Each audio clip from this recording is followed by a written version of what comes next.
Viewer discretion is advised. But will be completely ignored. Spend time with your family? Sure I do. Good. Unless a man who doesn't spend time with his family can never be a real man.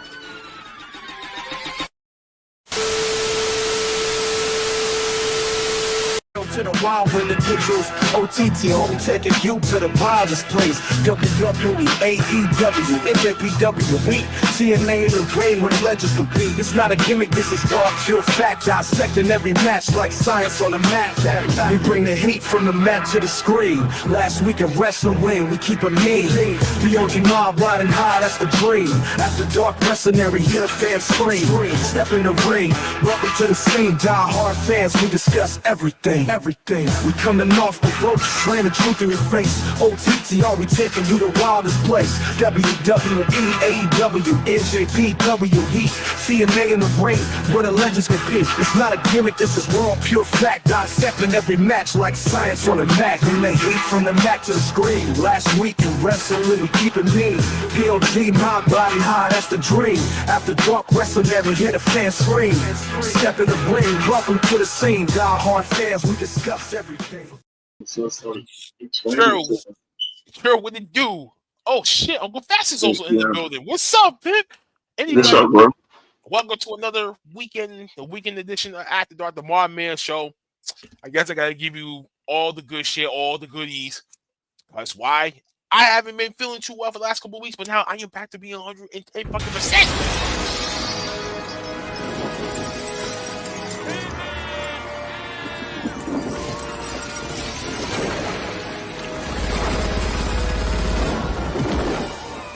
Your entrance was good. His was. I'm your black messiah, your black fan, whatever the fuck you want to call it, on black card. Below me, my underboss with his microphone muted. I don't know if he did that on purpose, but yeah, I did. The Baconator, the prediction so-called king, and Hitman himself, SNW's own backstage manager. Facts, motherfucker. Man. Facts, get it together. I am the prediction. And last but not least, well, actually, I would change this whole thing over. Below me, none other. This is his debut to the not only to the Pod Mob, but this is his debut to Mobb in the to the AfterDark Mobb Man Show, where we're just about to be a season finale show next week. So he came in right to the tail end of it, but give it up for, matter of fact, you can't even put your last name on this, man. I remember that you told me to call you by a different name. We're gonna call him Ryan the Riot. Ryan the Riot is in the house. And tonight is going to be his debut. Tonight, so there you go. Now you've been christened a new name. Welcome. I'm just going to call you Riot. I ain't call you Ryan Riot. Shut up. There's too much. Yeah, I'll take Riot. All right, fine. Riot. All right, fine. Surprise, motherfucker. All right, you get your point. Like, share, subscribe, ring the bell. Like, share, subscribe, ring the bell, leave a comment, share this to everyone. We are right after. I'm pretty sure Big Mike is not going to show up because us Celtics just lost to the Knicks in Game 6 in Madison Square Garden. So I'm pretty sure all the New Yorkers is probably ramaging wild right the fuck about now. And Maverick, I better not catch you wearing that New York Knicks jersey, even though he kind of looks like Josh Harvey, do the comparison and shit like that. Speaking of comparisons, we'll get into that later on tonight when we got special topics for tonight, though. Don't forget to check out the link tree for all the stuff that we are on. Linktree/AfterDark Rules Podcast on the audio, visuals, merchandise stores, everything that you need, all under one roof. Still gotta get this bad boy updated, but we're gonna do that during the season break coming up in the next couple of weeks. So check it out. Stay tuned when it comes to that. Gotta go for the brand ambassadors. You already know what the drill. You already know the still is. Shout out to all the brand ambassadors that still rock with us. W, to get the boosted energy that you need. 10% your time purchase. Use the coupon code OTTRMount at w.gg, and then you can go to dreamalive.store for another 15% off. Use the same coupon code for everything that we have on display. Okaze clothing 15% off at okazeclothing.com. Go check them out on that. Habits 365, another clothing brand, 15% off at habits365.com. I'm sorry, Uncle Fat, they don't have 6XL Close. I'm sorry, I can't help you with that. Collazo, I think, is back up and running. So let's try this again. 10% off at CafeCollazo.com to get your new substitute strain of coffees. And last but not least, Swift Energy. If you want to get another supplement of energy that you do need, another 10% for swiftenergy.gg as well. And then check out the main store, the Bonfire store, for Last Week of Wrestling, Black Arts Angels, Wrestling Asylum, WrestleNary, all that good shit. Everything that you need and more at bonfire.com/source. That's Off the Top Roast Podcast. Oh man. Woo!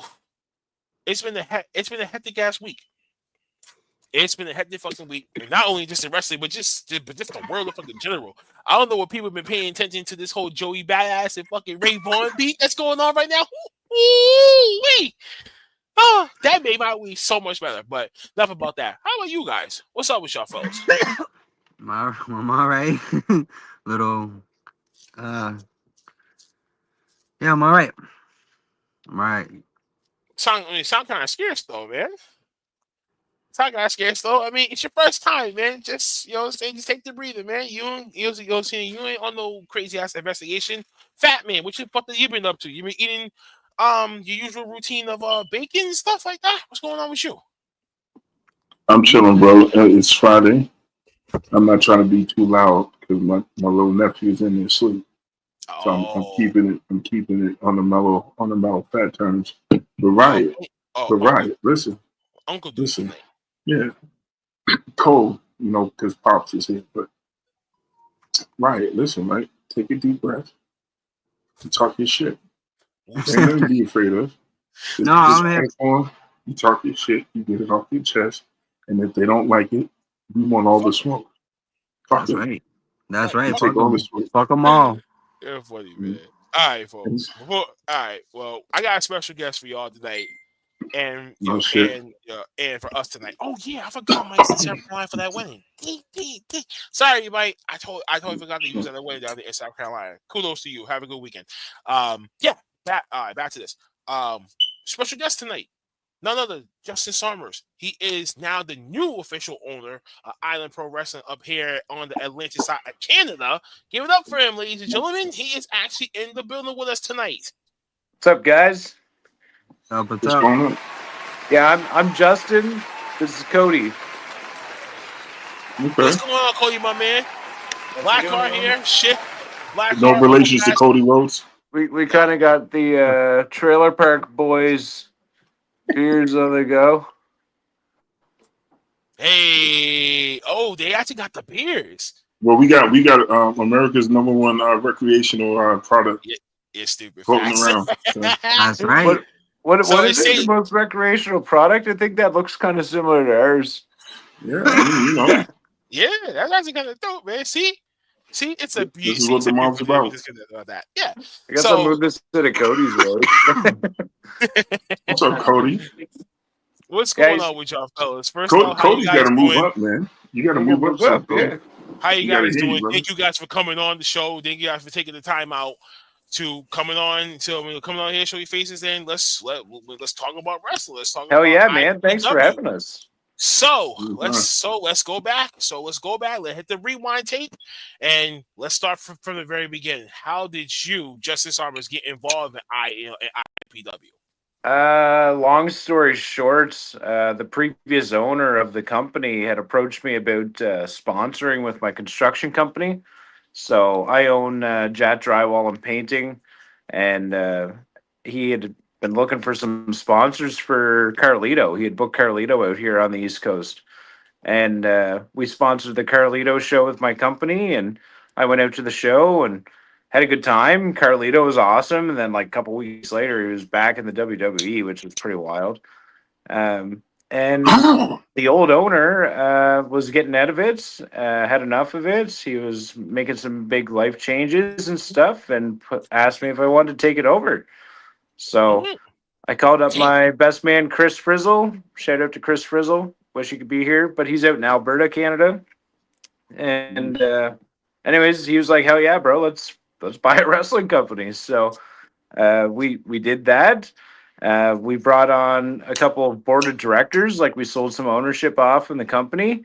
and got Cody in and 5 other people. So we got a decent board of directors, and we took it over, man. We did our first event. We called it a takeover, which seemed fitting. And we booked a bunch of wrestlers that had been to the promotion before and some that hadn't, and kind of like got in contact with a bunch of the training schools on the East Coast of Canada and got a bunch of representatives from everywhere. And turned out to be an awesome turnout. Yeah. And the Twitch was bumping as well. Oh, yeah, that was the thing, too. Twitch. It was our first deep dive into the Twitch. Just make sure everything was going to work, but we live streamed it on Twitch. So anybody who wasn't like local here could get involved, like up to date. 170 people or something? 189 people tuned in on Twitch. So, yeah. So we kind of did like a proof of concept with that. So now for the next show, we're going to be doing it again. And if everything goes well, we'll put like a small paywall on there eventually and like have people tune in with their online community as well. Okay. That is very exactly. Send them stars. Yeah. That's very impressive. That's very impressive. Similar story, similar to us, like us, the Mobb and SNW and stuff like that. Supernova. Uncle Fast's cousin, E Dukes, who I went to high school with, and that type of stuff like that. We've been wrestling fans like a lot of stuff like that, but we didn't met so when we was like a high school. So as this whole OTTR thing progressed, we ended up going to one of their shows here in Revere, Massachusetts last year in March. Okay. And when we went, when he seen my business partner Adam, he was like, "Yo, I know this guy. We actually play semi-football together." So he was like, "Yo, I know that dude." So I'm like, "Yo," so they knew each other, so like they rekindled their friendship from there.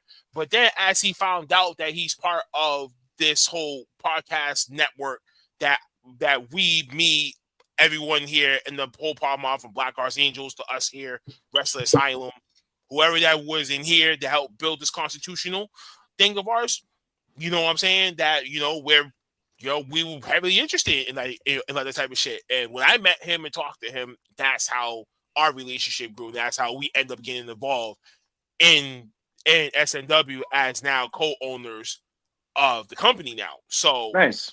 Ever since then, like for us, and Uncle Fast can attest to this, it's been up and down. But we've been ever since we got involved, it's been a roller coaster. Right. Yeah. And we've been changing the culture from within the company. And Ryan can contest to this too, because he was there for the first show that we actually produced. He was there as the cameraman for one of those shows.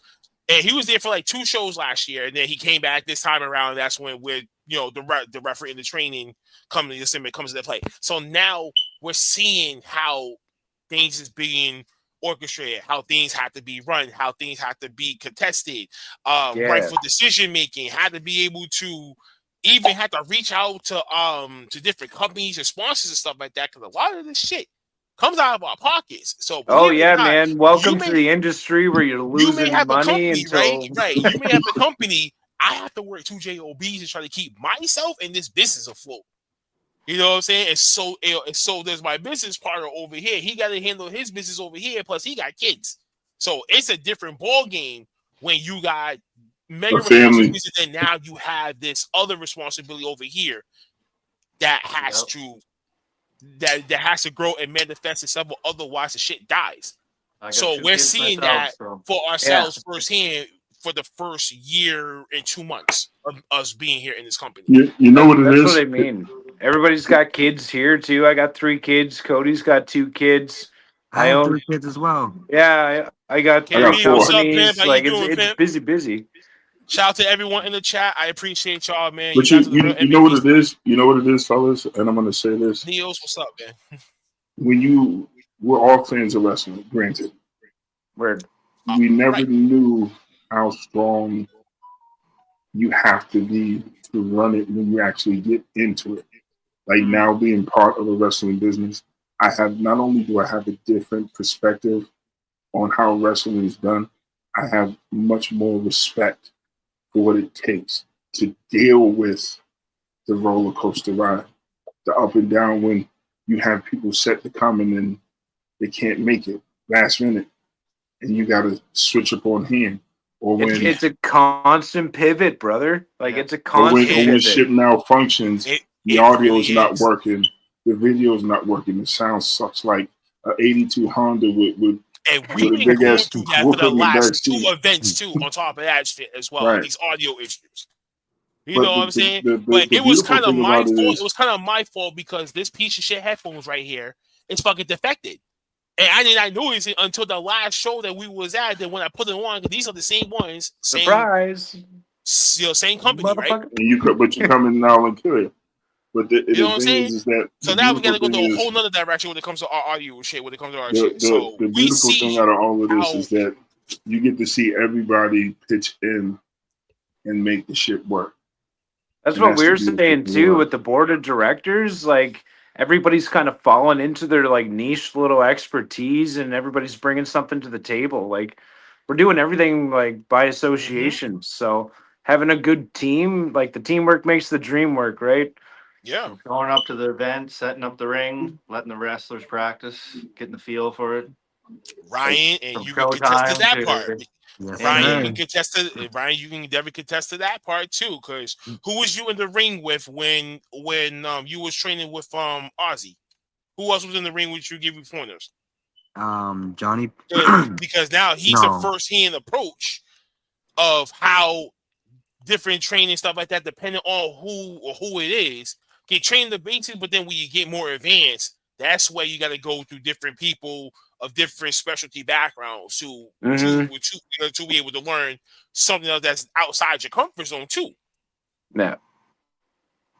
Yeah, and it was definitely different because I was just I was mesmerized the first time I showed up to the first show in Revere when I was a cameraman. Just seeing the ring set up, I was kind of like I had a big fanboy moment, and then when big what the fuck, man, we're here, right, and I was just fighting the urge to just go on the top rope and not even like there doesn't even have to be anything there. I'll just do a swanton bomb just for the hell of it, like jump off the top rope for fun.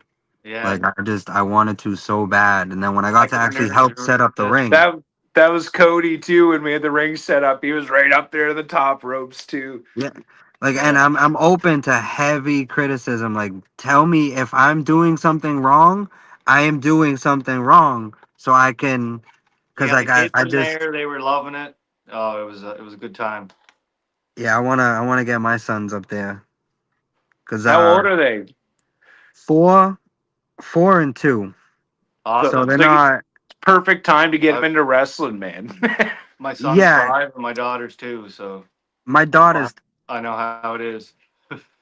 I'm already good with my daughter. My daughter, she's 10 years old and she's semi into wrestling, and she'll watch it when she's with me. She loves Bianca Belair. She did her hair like her one time, like just to like show me that she was interested in it, which it kind of made it more sentimental.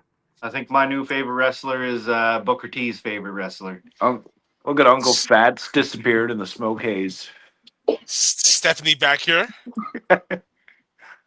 Stephanie Backer, yeah. Yeah. She bad, bro. Just when you said that. Yes, baby. Here we go.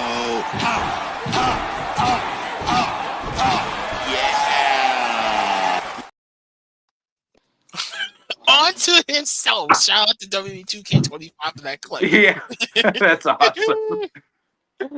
Oh my god, yo! What's that? The hip thrust or some shit? Listen, bro. I've been catching.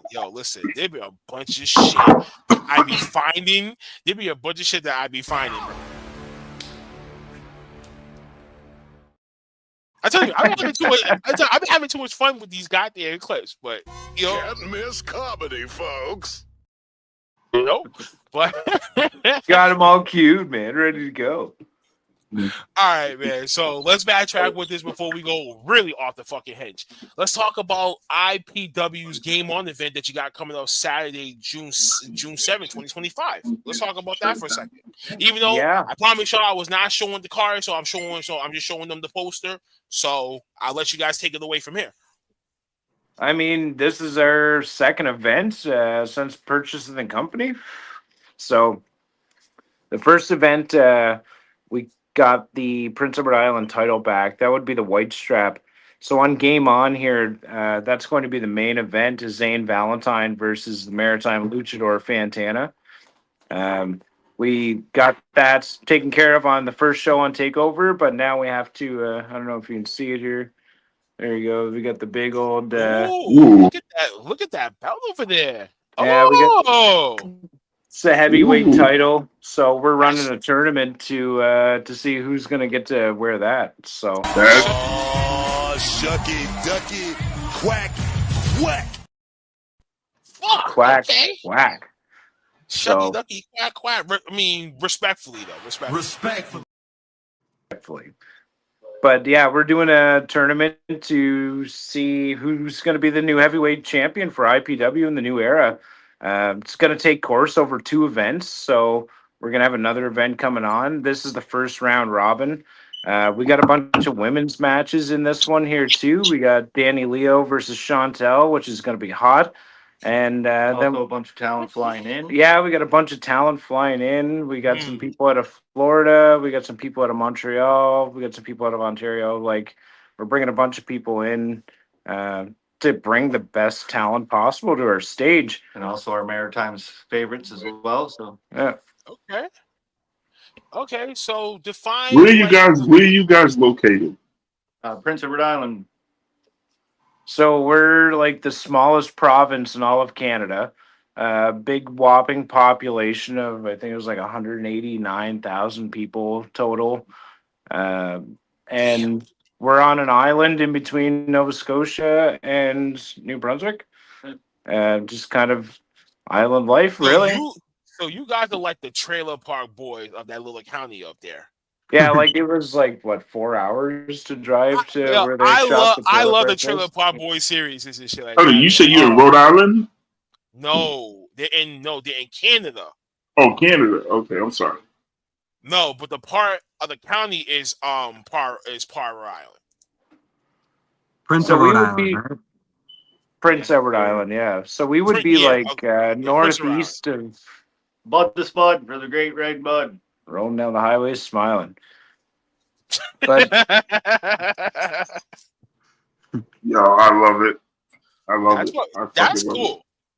But I mean, I don't know if you guys seen any of our YouTube stuff yet. Highly recommend that. For our first show, we put a bunch of production into it. So like we got angles, we got all the cues. We had some pyro at the show too. Like it really putting a good production behind the wrestlers was huge, because the wrestlers got a huge pop off that too. They're like, pyro? Who gives you pyro at an indie show? Like, so that was. You know what's funny?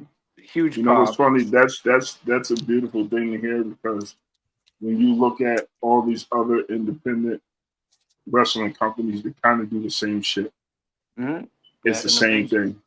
And a big shout out to Adam the Deuce for doing all the State of the Union podcast. He's nice. Yeah. He's also a member of the board, and he's been a great help. Yeah, there's that's what I mean, man. It's like teamwork makes the dream work. We got a solid team in the background of IPW, and like the whole focus is just making sure the fans have the best experience possible.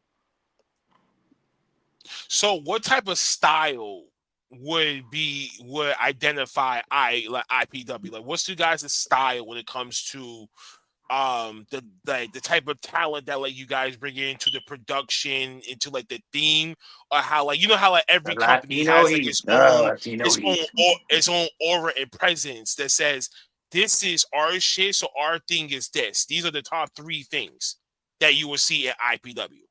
I mean, it says it in the name. Pro, for one, we're a professional company. We only want to be working with professional wrestlers. So, I mean, like, it's not Island Amateur Wrestling. It's Island Pro Wrestling. We want to be dealing with people who are taking it seriously. People who can cut promos. People are going to show up. People are going to put the reps in, right? Like we're trying to offer the best thing possible to our fans, and we expect them to give us the content that we need to make sure that we can promote them appropriately because we can promote them appropriately. So like and I mean, next thing after that would be kind of just like teamwork. Like I was saying, like we got a solid team. IPW is a team. It takes more than one person to make it run. Right.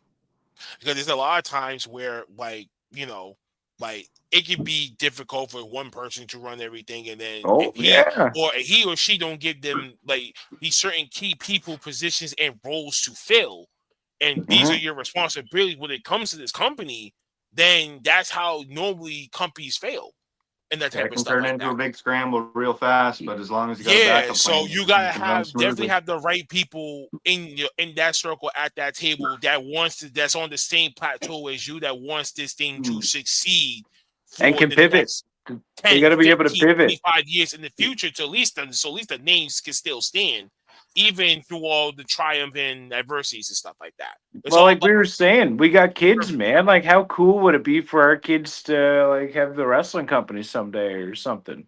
Like, that'd be pretty cool. It'd Ryan. be You just had something that cool to thought. pass Ryan, down. you just had that thought in your head. Yeah, I Yeah, seen nah, that because I big was thinking, smile too. nah, because it would be cool to do like a Ray and Dominic with me and my son. Like that Yeah, would, right. Yo, They that would they've been yo they've been that would killing actually that be storyline's cool awesome. too. No, that would actually be cool too. If like like other dads have sons that get into the wrestling industry, like when they get old enough and stuff like that, and then their father trains them and shit like that, and you kind of see the next generation of that starting to grow, and that's how wrestling got to keep going too, because some of these people that will come from outside entities like sports and shit like that to try to turn into wrestlers. Sometimes they don't work. But if you are like a person that really believes in the sport, and then you see like your kids are into it too and shit like that, then more likely they're probably going to want to be one too, because they see the shit that that they had to go through as kids, and then they went, or like they see like their parent go through, man, no woman. But now it's a different ball game. It's a lot more 50-50 splits and that type of shit. But we need a lot more this family embedded family wrestling families. Man, saying the More, more, 50-50 more in thing history. too. Like all the wrestlers we've been working with, some of their entrance music and stuff, like they're using somebody else's song. And I was just like thinking to myself, I was like, you need to like have your own song to be a pro wrestler. You have to have that customized entrance. Everything that we get into like WWE video games and stuff, and you're like designing your own entrance. Like that's what it's all about. Right. But I I found go not all enough out. wrestlers use their own custom stuff. They're kind of like not sticking to a gimmick. They're trying to find something that's gonna work and then go with it. But you just need to like buy into something. Do you guys find difficulty when it comes to like having your talent, like respecting deadlines, that type of thing like that? So say like you want these promos to be sent to you by a certain date, so you guys can review it, edit it up, whatever like that, so you guys can post it, so you guys will be able to use that for promotional material to be able to drag out the fans. Does it really get complicated when you gotta chase these talents to get their promos and other stuff like that together, or are they really on top of their shit and be like, yo, I can have my joint to you within like a week or two, just give me this so much time, whatever, boom, boom, boom. Yeah, so like I would say about 90% of the people that we've worked with so far have been fantastic to work with. There's obviously like a no-fly list being formed on my end of like people who I just don't want to work with again. If you didn't get that pro part in the name, like we're a business and we're here to make you look good. So give us the material we need to make you look good. It's it's pretty basic kind of like thing, but you got to respect people's time too. Like people are busy, they got 3 kids, they got companies, they got like a whole bunch of stuff on the go, so it's kind of a give and take. I would say I'd love to see them all get better at it, but I mean that's just continued growth, right? how much would you say would be too much in that? So like you would say like it's like you understand that they got a lot going on, but you guys got a business that you guys got to run too. When do you say to yourself, okay, this is probably ain't gonna work for us in the future? Like when do you say to yourself, okay, you gotta cut your losses here, so for the betterment of the company? Well, I don't know, Adam and I pretty much have been kind of going back and forth for the most part. Usually take whatever they give them, and then you try to make a video the best suits them. Yeah, like just give us content. We can paint you in the proper light, but you just need to give us the content. Because there's a lot of editing that goes behind all the scenes, but Yep. It's all what you get to work with. But Adam and I have been playing good cop, bad cop. Adam will ask the talent for their stuff and kind of give them an outline of what has to happen. And then if I have to get involved in the chat, I'm like, hey, it's kind of dry for promos in here. I thought we were all professionals, and like start giving everybody the gears. So Okay, yo, just when you said the whole good cop, bad cop thing, that's me and Adam too. This man Uncle Fast can contest to that shit too. Yeah, it'd be nice. Which makes it even funnier because when you said the whole good cop, bad cop thing, I'll tell you right here right now, I'm the bad cop out of me and Adam and shit. Adam, I'm sorry, but you know, even he knows his shit for a fact. He like to be the diplomatic one with diplomacy. Me, however, I'm like, give me all shit right now because I have shit to do. Like, I'm over here like, yo, listen, man, if you don't respect this, man, that means you don't respect me. So which means that you don't give us this promo, that means it's a big fuck you from y'all to us. And that's when I get pissed off because we heavily involved in this thing. So I would like this thing to go as fluently and like a well-oiled machine as possible, right? It doesn't matter what it is, man. Forever, that's going to be a problem between the promotions and the talent. Is like, give me stuff, and they're like, yeah, I'll get to it. No, see, the thing is, people don't respect time, and that's the problem. And they think, and that's why I actually asked about the deadline question, because as we see, like there'll be a lot of wrestlers that will say, "Oh, well, we're cutting out these fucking these promos for these promotions. We should be getting paid for those." No, excuse me. No. This is what I said too. Even on our end, like we're a professional company, and we expect to work with professionals. So whenever we're not getting things on time, people may not know it, but we're like, okay, maybe not the easiest to work with. We'll move on to the next name that's asking to come here. So, like we have people who are asking to work for our promotion now. We put a lot of production behind. Like if you guys check out our YouTube stuff, we put a lot of production behind these people, and we made sure to showcase them well. We had one wrestler say that he had been wrestling for 17 years, and that was the best entrance he's ever had. First time he's ever had pyro. First time he's ever had like that pyro entrance. Like, shout out to Maritime Luchador Fantana because his entrance was sick. So now with the chair. Yeah, we got the IPW the IPW chair hanging up over here. That was a chair he took and smashed people up. So, for real. So right now, with this company, would you guys see yourself in the next 5 years? Because you know every single plan gotta have a 5-year plan. Like you know, what I'm saying everyone, like even like for us here, we just trying to change the motherfucking culture, up the fucking production here, and giving Massachusetts and Maine and now Canada, when we go up there next month, something to say for the last 11 years, because they've been around since 2014. I was nowhere in sight when it comes to this thing, but 2014 the company was born, and it's still standing even after adversity and stuff like that. My business partner's first original business partner passed away. That's why we have the Zarba Cup dedicated to him. That we do that every October. So we try to keep tradition alive. But now with me, Fast, the whole OTTR involved in this thing, it's like, yo, you got a team behind you, not only that loves wrestling, but that's tech savvy, that knows their shit, and more importantly, we are here. No, and more importantly, we don't take shit. And you don't take no shit. But we also have a platform too that can help from being for promotional uses as well. So, but as this big man, as I always say, we don't take no shit from nobody. We don't.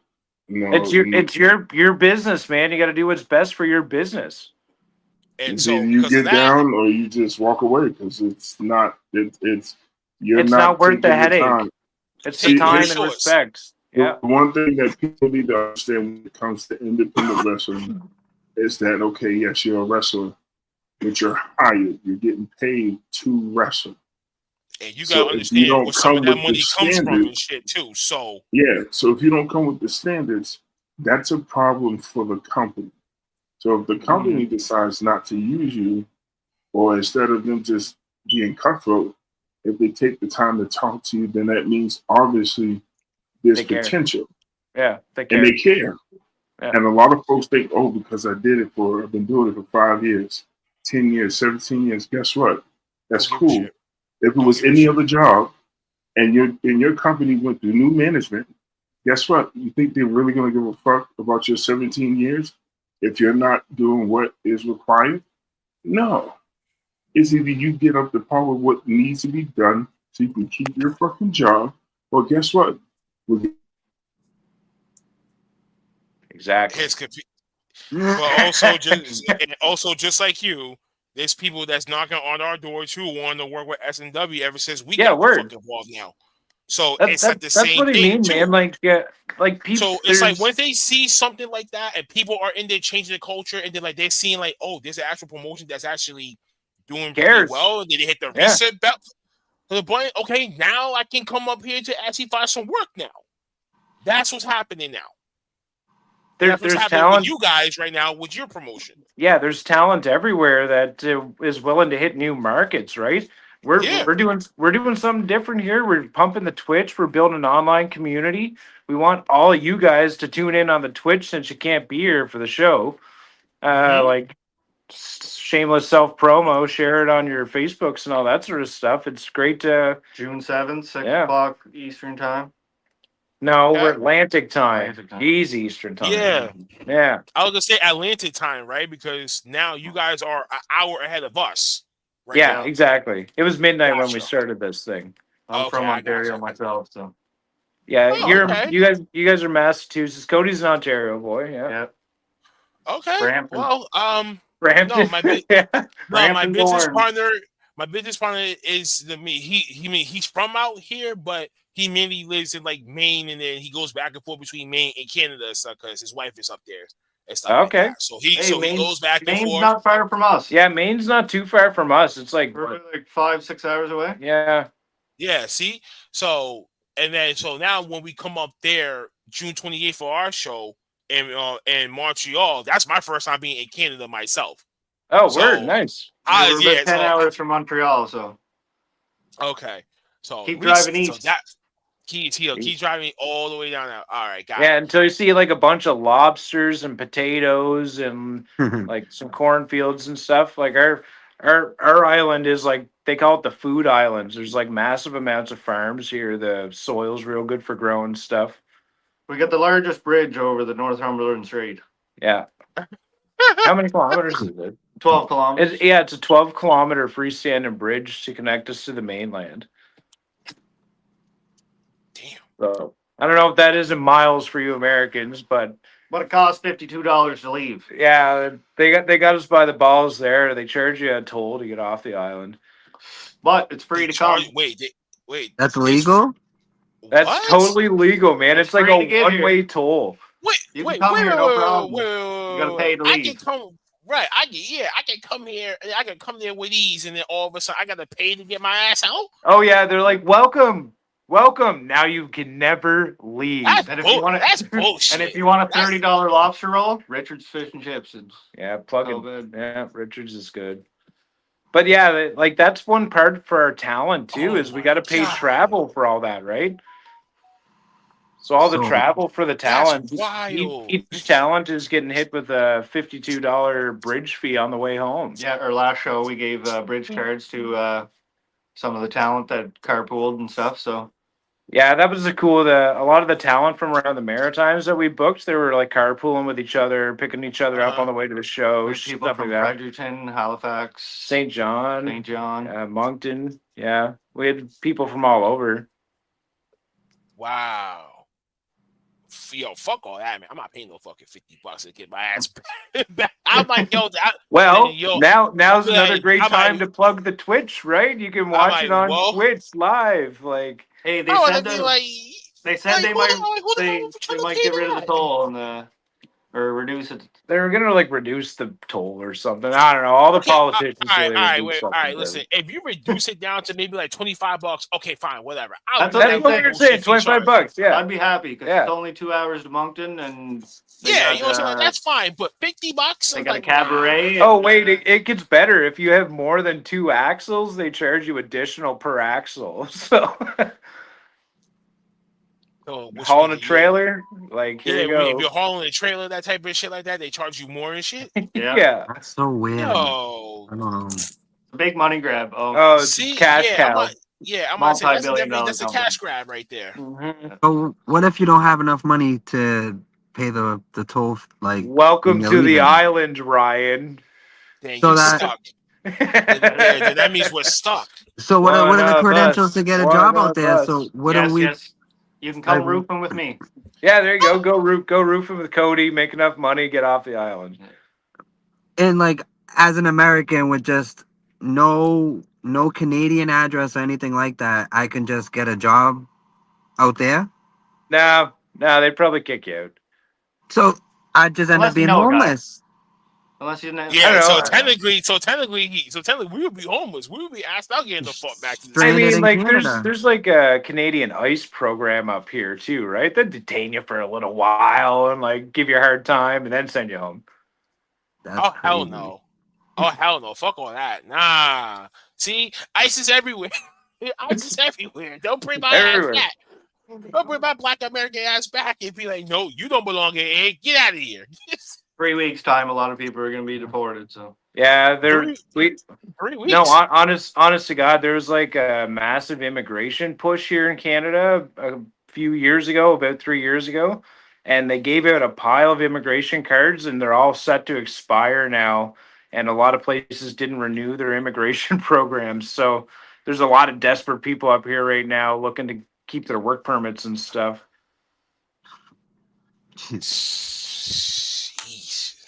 Yeah, that's Jesus. different. Welcome to 2025. Yeah. Jesus Christ. Can we go back to 1995? No mercy. It's almost slavery up there. Fuck. Right. Yeah, honestly, it was like it's like an industrialized slavery with the work permit thing. It's weird. In Prince Edward Island, in the last 10 years, you could buy a house for $100,000, 120, and now you can't buy a house for $350. Like the pricing is $350 pretty low.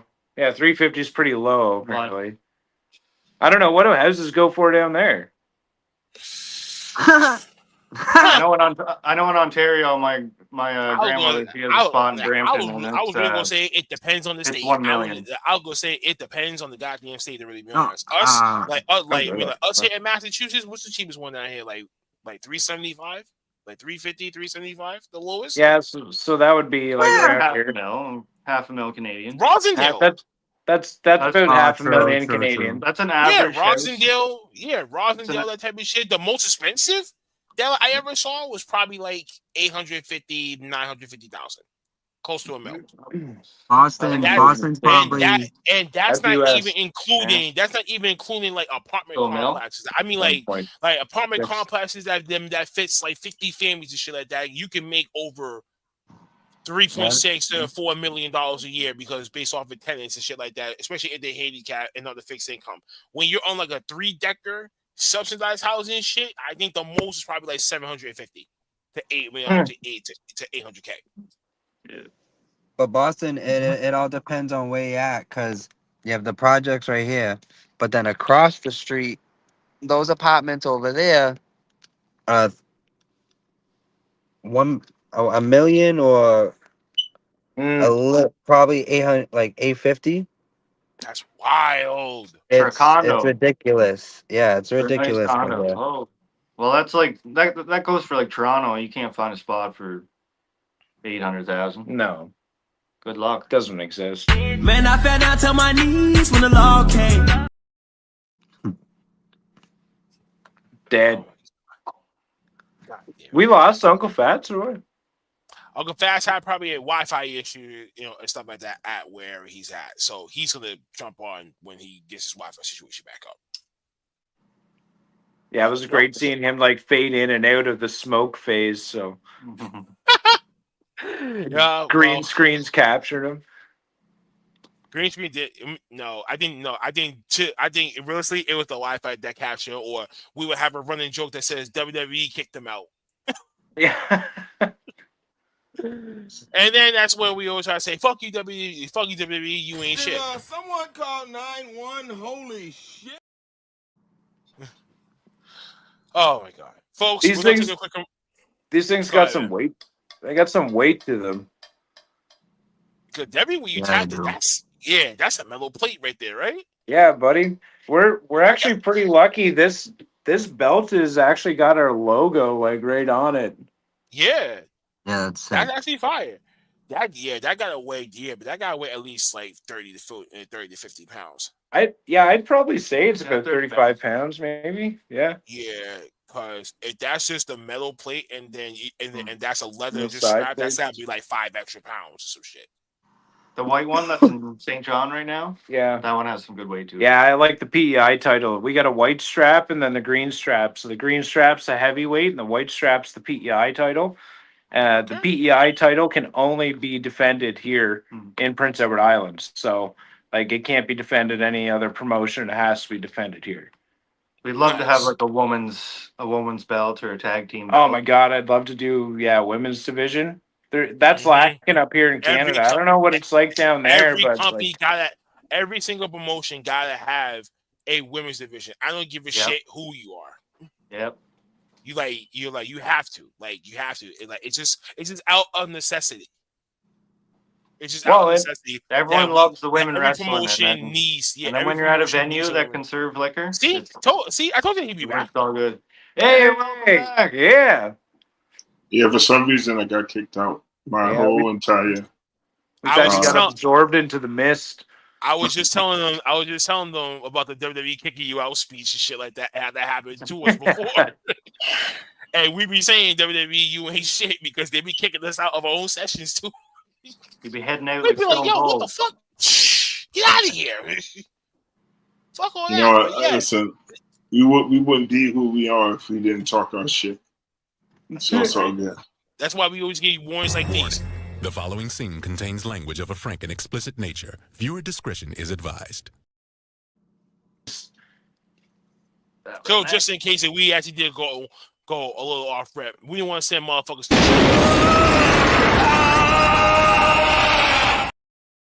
Shadow Realm. Send you to the Shadow Realm. It's a glorious time. Sure it is. Oh, the beautiful thing about this is that you come across a lot of people who are talented in their own right, but they just don't have the patience and understanding of how to stay in their fucking lane. And then when they crash and burn, it's kind of one of those where you just get your popcorn or you roll your blunt and you just sit back and you just watch the demise just unfold in front of your eyes without you even saying shit. You need that charisma. Talk your shit, Fats. So I mean, it's in this business. I take it as I'm a huge fan. You know what I'm saying? I can't wait till I have the opportunity to just step in the ring because it's gonna be a fucking glorious time, and I'm going to flip the shit out of somebody. And when this big man actually trains, when he actually trains, Edward Island in your calendar. Hey, listen, I'm going to make sure I get the information. Mark it in I gotta get myself. I gotta get this 6'9" frame in a decent shape that it was in. Hit the ropes. You gotta hit the ropes. See, he's a giant. Yeah, he's a giant compared to me. I'm only 6'1". Ryan's about drops. 5'10". 5'10". And I don't mind taking bumps. You know what I'm saying? I just want to put on a good match. It's about my height too. I could cut a mean promo. Putting on a good show is the important thing, right? Well, see, my name is Uncle Fats, right? You know what I'm saying? And my slogan is I'm kid tested, but I'm mother approved. You know what I'm saying? So I got 4 kids, so obviously I was do. And see right there, that's just a promo within itself. I could do this shit all day and not even give a fuck. Shout out to Dusty Rhodes and Ric Flair because those were my 2. Actually, I'm lying. It's 3. Woo! It's Dusty Rhodes.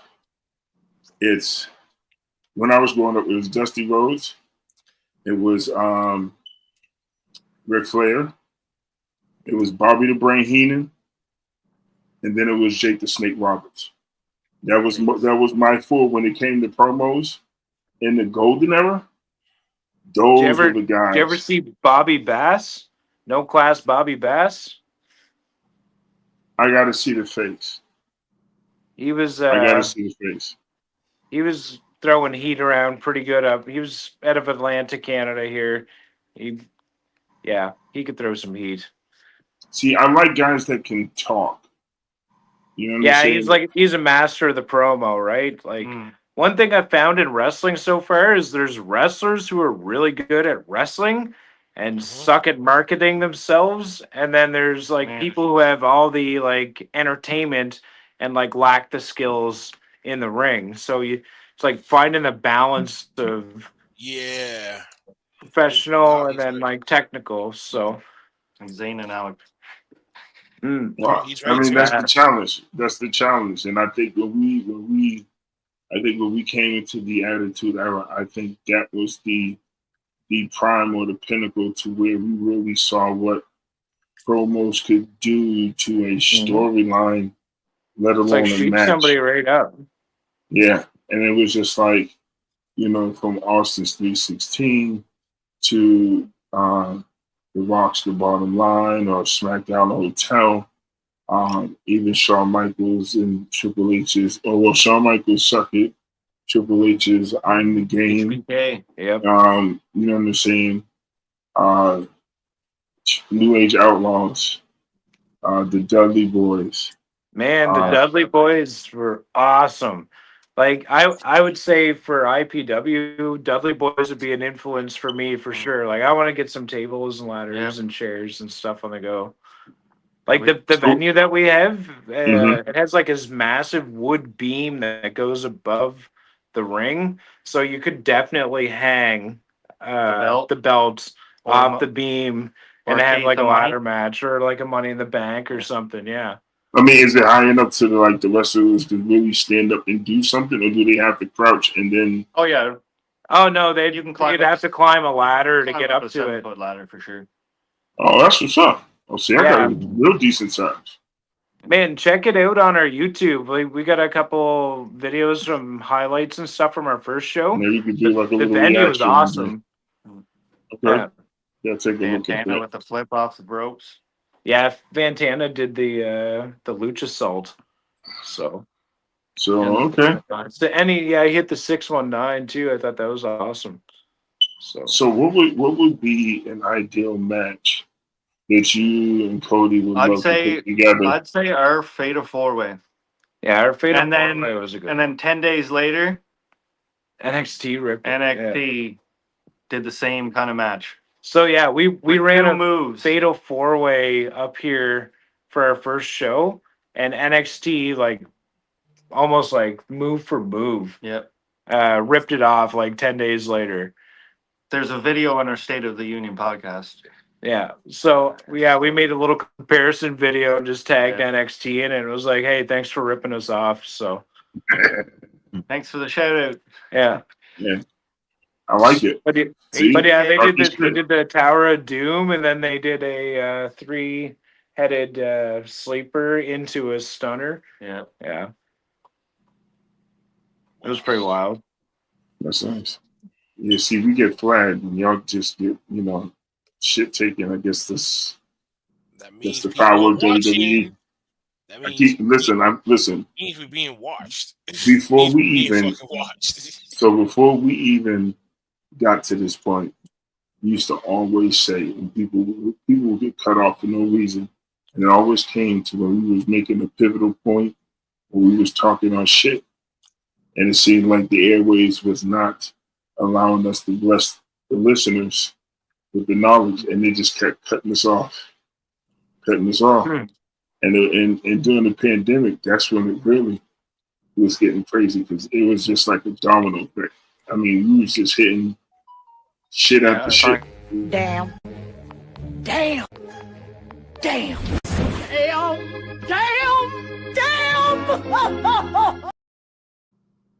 Damn. So it gets to that point where you're just like, okay, enough is enough. You know what I'm saying? And yeah, like now fortunately we got in like post COVID. It's like I think we got involved at a really good time because wrestling is on the up and up right now. Since they put it on Netflix and stuff too, like it's more accessible.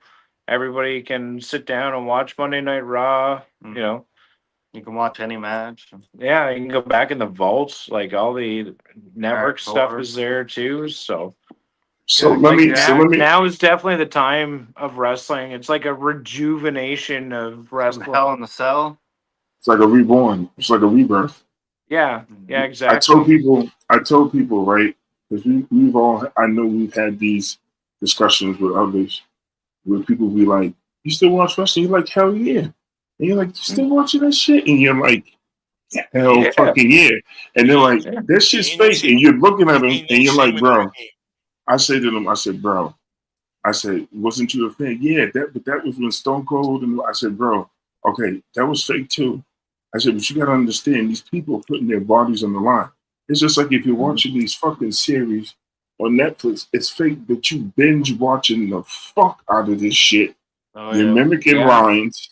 You're repeating some of the shit that these characters are saying, the same shit that wrestlers do. It's different." And I keep telling them, I said, and I kept saying it, now is the time to be a fan of wrestling. Because that chokehold right now. The chokehold that was on for 40 fucking years is gone. It's gone. Yeah. And the reason why I'm the predicting king because I said all this was going to happen. I predicted all this shit was going to happen. It's the evolution, right? Especially with in the media nowadays too, like and how accessible markets are, like the globalization of everything. Now everybody can view it on WWE, on Netflix, or whatever. Us too. They can view us everywhere too. They can watch us on Twitch. They can join us on our Facebook live stream. They can do YouTube. Like we can get out to more people too. It's about putting on the best show possible for the fans. And if you're not doing a good show every time, you're gonna miss out on those longevity fans. Because if they're paying $5 or $10 to subscribe to watch the show online, if it's a bad show or like the talent decided to take the night off or whatever, you're missing out on that person who's like, "Oh, I'd pay $10 to watch this again." So, like, you have to be having the best show possible for the fans all the time. See, my thing is, I In a 4 hour you show. have to, I think we're you have to try. Like you have to try. Like for me, it was a beautiful thing for me and a beautiful thing for the Mobb family because I kept saying like, "Yo, what Triple H is about to do for this company is crazy." Now, the one thing I was going to say earlier was that the fact that I wanted to give, and I know I might get a little slack from people, from y'all or some books is from the viewers, but frankly, I don't give a fuck. But I'm going to say this. I do want to give a shout out to Vince McMahon. And the reason why I'm saying that is because before all this came to, if you remember, he used to always brag about how this was a global conglomerate. Way before this shit even came to, they were calling WWE a global conglomerate. Why? Because they was doing the overseas shows for the navies. And then they would do certain house shows over in like London or some shit like that. Like international stuff. Right. So before all this shit came to where it became where everybody can view it, and it was easy. It was more easy access than it was before. We got Alex Silva coming. He was like an original TNA and he's actually over in Germany right now wrestling for the German Wrestling Federation over there. So, like, he's still being a well-traveled international man.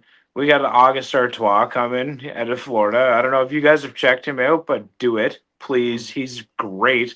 He's great at giving the content. He's a professional, 100%. Yeah. So he's I would recommend checking him out. But like having all these guys that have been well-traveled, August has been over to the UK and wrestled in 13 different states, and so we got him coming to Canada for the first time ever. So awesome that we get him for his debut. Like that's the thing with our promotion. We can bring people in to come to our stage. He's real, he's raw, he's August Artois. Yeah. But that's his catchphrase, yeah. That's catchy. That is catchy. Even though it's like branding and stuff is like the Raw style branding and stuff. He's raw. He's gritty. He's shitty. McDivvy. You know, he just like remix it to like some weird ass shit. And that is very catchy. That is very catchy. We're going to take a quick commercial break. I know we're real excited to see what he can bring to the table. Yes, he is. And like it's weird too. August Artois has like a backstory with Wesley Pipes. Yeah. So apparently in like the old era of IPW, Wesley Pipes had won the heavyweight championship, and he actually defended it down in Maine against August Artois. So even our belt has been internationally traveled and stuff, defended at a country. Like our belts have been through some shit. So yeah. That's what's up. So whenever we bought the company, man, like the belts weren't even in the company owner's possession. They're off with other wrestlers. So I had to get in contact with these wrestlers and be like, hey man, like we're taking our belts back or whatever. And like it was like an easy conversation for the most part, but then there's like difficulties along the way too, which sucked. But eventually we did get them both back in house, like day before the show. Yeah, day before the show, we got them in our hands. That's crazy. Yeah, it was wild. Similar to us too. Shit's ain't cheap. We had and to then get one of the belts at the show. We had to get one of our belts back before our season started up and shit like that. So we had to do that, and I ended up like getting it sent to me since I was the closest. So I ended up having the way to get it and that type of shit. So I had to understand that too. I'm like, yo, damn. So how many shows? How many shows do you guys run a year? Well, last year was different. Last year we only did 3 because when we first came in was the very first show that they did that year. So the second and the third one was under our banner, was on the OTTR's banner. So we did majority of the production, and fucking finding sponsors was my job. So I did that. Finding sponsors. Other than that, majority of the mall at the time kicked up and shit like that and paid for whatever expense that we covered. Okay, yeah. So like we had 4 shows planned for our first year, and like I figured that was a good like get one show a quarter in, kind of see how it goes, and then hopefully maybe step it up here in the next year. Yeah, we're doing things a little bit different ourselves up here too. Right now, like we're still doing like live event shows, but it's more of being taped instead of live streaming it right now until when we get that much figured out, like later on down the line, much later. And going back to produce and edit them up the right way before premiering them and stuff like that. Yeah, and put them out in chronological order to build up the shows, the stories, and pay-per-views and that type of stuff. So that's where we're. You guys really try and push the storyline thing, or do you just kind of bring people in? No, storylines are a necessity. We're really pushing the storylines. See, I look at it like this because my position is the backstage manager. So how I look at it is, if the staff gets together and decides how they want to push something, then I take it to the point where I'll call the person out. Yeah. I'll call the person out, and then I'll talk shit. Well, folks, we're going and then. no. Yeah, I'm gonna say the last piece, and then. Oh no. I was reading something. No, I was reading that someone sent me a message and shit. I was reading to myself. My fault. Oh, so it's like I'll call him out, and then I'll just talk my shit. I'll talk about him so I can get their attention. Then they get on the show, and then before I give them a little rundown and let them know, like, yo, this is to build yourself.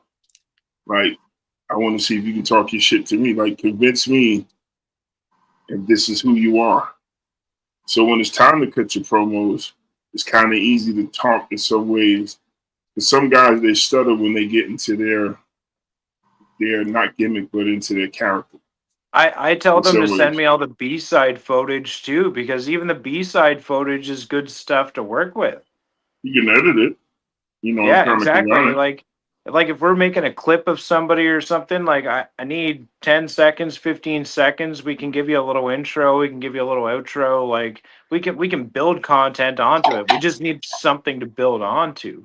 If you can make a 30-second content clip, yeah, that'd be perfect. Right. We can work with that. Even if you do like 6 takes and send me all 6 takes, and like there was one in there that you liked, maybe there's 2 in there that I liked. Like it took me 5 minutes to go back home. I stopped at the bridge and I took a promo. And hey, yo, it's Dukes himself, Doogie. You're still fat, bitch. Uncle Fats, my God. That's my cousin. You know what I'm saying? Uncle Fats. Dropping the heat. Giving it to the chat, eh? Hey, listen. I stand true to who I am. Yeah, I'm the hitman. I love him, but he's still fat. I don't think so.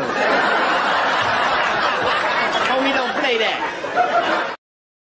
It's gonna be love, but he's still fat. Oh my God. How long have you been training for reffing, Ryan? That was my first night. That was the first one? Yeah. Okay. I was real nervous. Wait a minute. Best seat the house. Wait, I see the house. The house is right. But this house. Oh, shucky, ducky, quack, quack. Wait, I see the house. The house is right. It's Adam. It's sitting there in the fucking dark. Like, you trying to look over, he's gonna swallow his shit. Surprise, motherfucker. Yeah. Motherfucker. Sweet fries. Definitely. Adam, what's going on, man? Yo, welcome, brother. Fella, this is my business partner that I was telling you about. This is Adam. Hey, what's up, Adam, welcome. Justin, and Cody. I forgot your name, homie. And Cody. IPW, the promotion I was telling you about. The roof in Conway. All right. Nice. Nice to meet you, gentlemen. Yeah, you missed out on some good chats already. I was asking Ryan how long he's been reffing. Oh, he hasn't been rough for that long. Yeah, no, that was, like I said, that was my first night, my debut. Yeah. Adam, what you doing here, man? It's past your bedtime. We've got some awesome refs on our circuit here. That's one thing we're doing is bringing in like special guest referees and stuff. So we have a veteran, Adam Palmer, and then some special guest referees, the Indie Bald ref on YouTube. Yeah, he's coming for the next one, so that's pretty cool. Like and Sharkey. Yeah, Gerald Sharkey. So like there's a couple referees in like the Maritimes that are kind of notarized for being refs and stuff. And then for the women's match, we'd like to have a women's ref. Yeah, exactly. And like so we try and bring in these names of like notable people in the circuit and like try and give them good exposure too. Yep. Like I even asked the referees for promos. I was like, man, give me a promo of you just like hacking darts and looking super nervous to come ref over at the IPW show or something like. And some are really appreciative of that. Yeah, like they've never been approached to do a promo or like get their picture taken for the company and stuff. So like, and we'll do a whole entrance for them. And yeah, we did like a little entrance for the refs of the night. Like we had them come out of the curtains and like give them their own little entrance at the start of the show. They loved it. Yeah, that's actually pretty pretty cool. I mean, March 15th. I don't know if she's told you, but we actually did our own version of like a draft.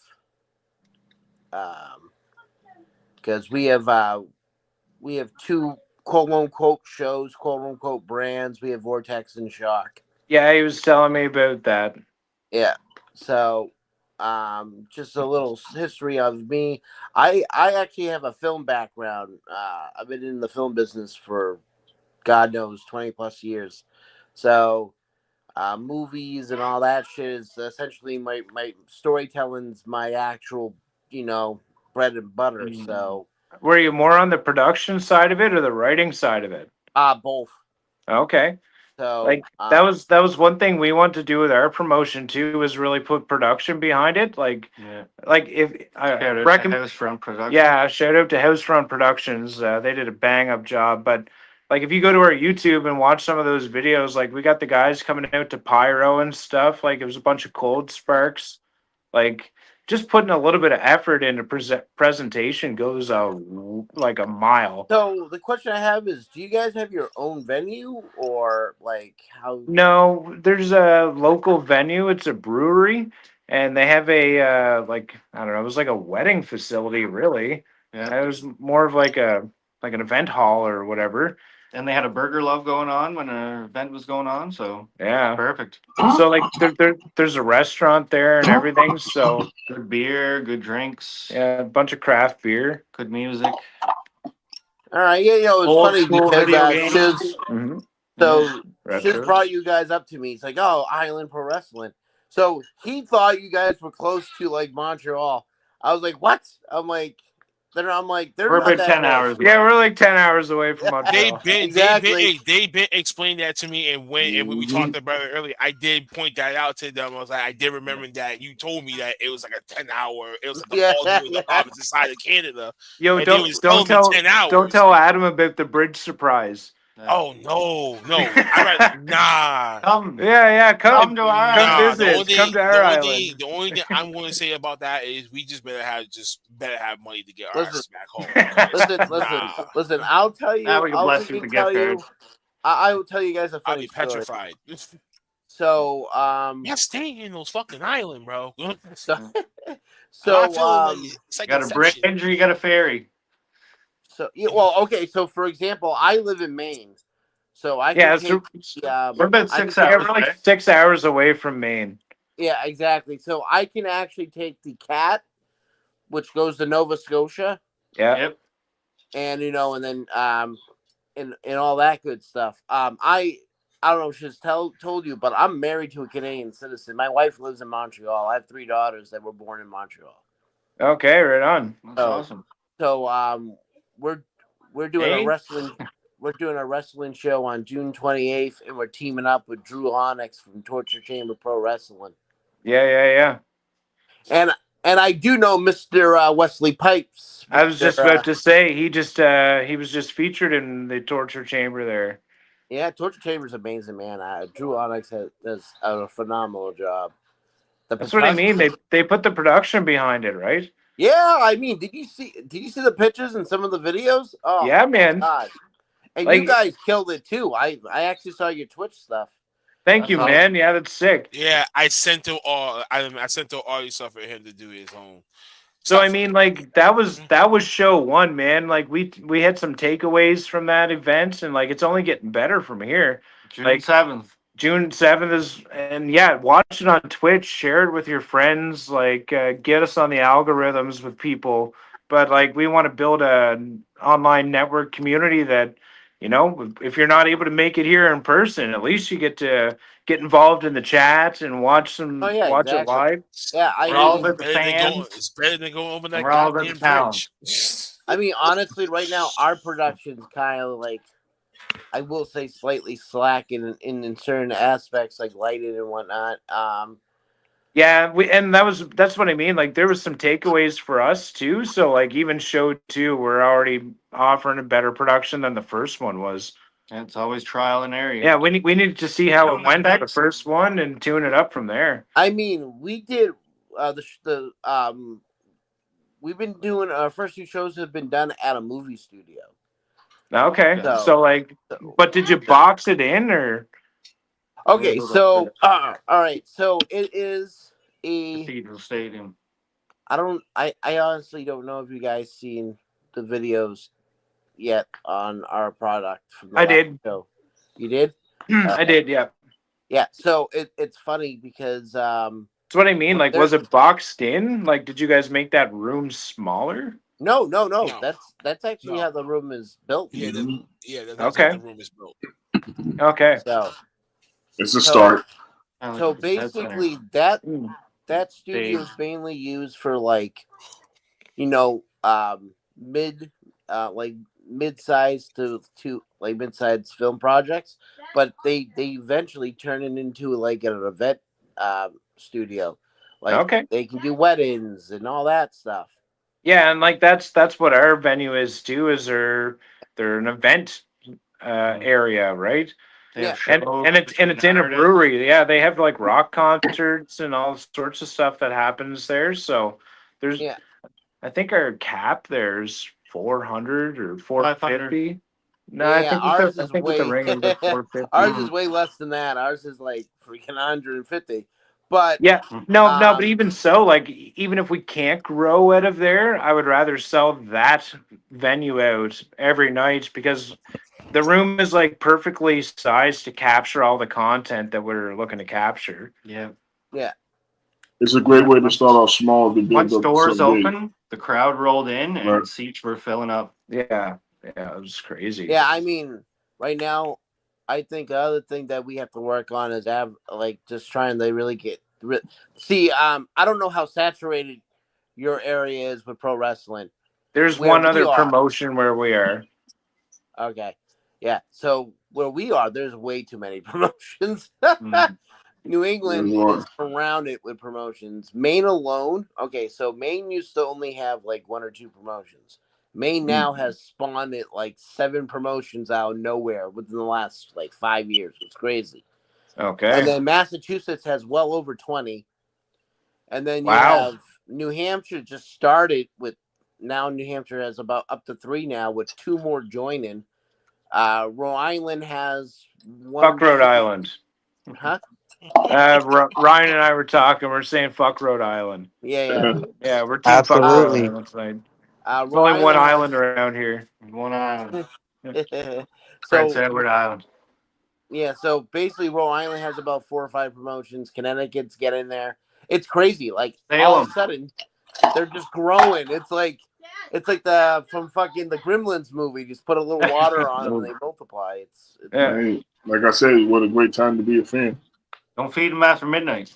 yeah, exactly. I mean, they may turn into Like Gremlins. kids. Oh my god! Don't feed them after. But yeah, Uncle Fat said it. He's like, it's a great time to be a wrestling fan. It's a little weird because I feel like it's almost like territory-esque now. Like there's like all these like little territories popping up because they can hit that online market. Oh well, it's funny because what is it? GCW and a couple other promotions have what it's called, the Collective, right? Yeah, the group of them. Yeah, there's like a huge group of them. So me and Shiz were approached by Ruthless Lala about doing the SummerSlam weekend in New Jersey with a bunch of other promotions, which I'm totally jumping on that because see, I want to do a show down in Louisiana for Mania week next year. See, that wouldn't be a bad idea. I mean, I would definitely want to do something like that for S&W because I freaking had a couple opportunities, but I never jumped on it. So my big thing with S&W is I always wanted it to be essentially a cinematic promotion. Like want to bank on the storytelling, characters. Did you watch Lucha Underground? Yes, huge Lucha Underground fan. Yeah, okay. So I mean, like I got a lot of that feel from Lucha Underground when I was watching. It was real storytelling, but you got all the high action like wrestling that you wanted too. Yeah. We're going out to just smoke with a buddy because he has flower. Okay. We can't smoke it in here, so we're just going outside this time. Yeah, thank you guys. Sorry about that. My teenage son. Remember, you guys, I'm dropping you guys in the morning, so All right. Talking to his Sorry about sons. that. The freaking life of being a parent. Yeah, I got 3. I have 5. but They got a surgery to keep it at that many now, you know. so with that being said, I like Lucha Underground. Do you guys remember Wrestling Society X? Say again. Wrestling Society X. Can you remember No. that? No, I No. don't. Okay. So MTV. Oh, I remember that shit. Yeah, I remember that Yeah. shit. So MTV had before Lucha, there was a short-lived promotion called Mm-hmm. Wrestling Society X. Okay. So I like that, and they had like live musical performance by like Black Label Society and all that Nice. shit. Yeah. So it was like really cool, and I really wanted to like. That's where SMW, like the predecessor concept, came from that and from Lucha Underground. So like that's my background is the music. I come from music. I did over 300 concerts, and like we want to incorporate some like live music stuff into our events too. Like we talked about doing it for the first show, but we're like, okay, there's so much going on for the first event. Let's get one under the belt, and then we'll kind of add something more later. Intermission time. Yeah, like have an intermission show, have a local performer come out, do their thing. Like we want to give everybody a stage, right? I mean, we tried that the last show, and yeah, a lot of people were like, "This is supposed to be a family show. Why is this guy swearing?" And I'm like, "Oh God." Yeah, that gets tough. Like we're kind of in that conversation too. Like one of Ryan, that opened up the door. Say that again? Wait. Well, first of all, keep PG. Keep it Ryan, PG. that opened up the door. I mean, Right. personally speaking, I always picture S&W being more like adult, more like 18 plus. That's how I originally wanted to pursue S&W. We were talking about that before you came on too. Like we have a board of directors. When I bought the company with my buddy Chris, we sold off some ownership. Cody's a board of director. We got a couple others, and like we were all discussing. It's like where do you want to fall in that scale of like who are you targeting for your audience? So we were kind of leaning like attitude era, kind of put some like grit on it, sort of thing. A venue that sells liquor, so Yeah, like all of our events are a wet dry event too, so they sell booze, but it's all ages at the same time, so it's all like bracelet. They don't have that option. Well, the movie studio told us that it had to be an all-age show, and we were allowed to do what they considered PG-13 or a hard PG-13. Like you couldn't go over certain things, which was fine. I had both my kids there, a 5-year-old and 2-year-old, and they absolutely loved it. Yeah, like he had his family there, and they loved it as well. So I mean, like it was kind of like that PG thing. You may hear the word ass or something, like. Well, but we had some color on some of the wrestlers too. Like there was Wesley Pipes actually. He got some color in his match. He got busted open. Yep. Yeah. Never hurts to bleed. Yeah, steel chair that's hanging behind us. We had the steel chair come out there for a little bit too. So. Yeah, I mean, like it was funny because we have a journalist that absolutely loves S&W, right? So she's been out for 2 of our shows, made articles, and when she made the article about draft night, it was actually pretty interesting because we are the first independent wrestling that did that, That did a draft. Yeah. So, like, where do you find most of your talent? Well, all right. So I am a jack of all trades, so to speak. I also coach foot. I freaking used to coach football, youth football, semi-pro football. Okay. And I just developed a knack of scouting talent. So essentially, what I did was I surfed the web. I have like no life. So I surf the web. I scout talent, and there's like, and to me, two things have to stick out to me. You have to have a person. You have to have a character. You have to have a character. If you don't have a character, I'm freaking not going to be interested. And then Yeah. second, you have to be extremely skilled. If you're not, if you don't have those two, I'm not going to bother with you. You gotta have So the charisma. It's the exactly. charisma, like Uncle Fats was saying earlier.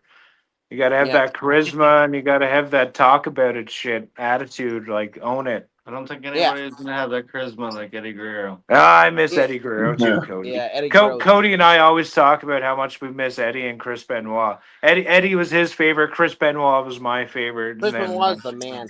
oh, dude. We're probably. Well, speaking of which, fellas, I know we're going to get too deep into this whole Canadian thing, and Adam just bombarded. I left the back key for him to get into it.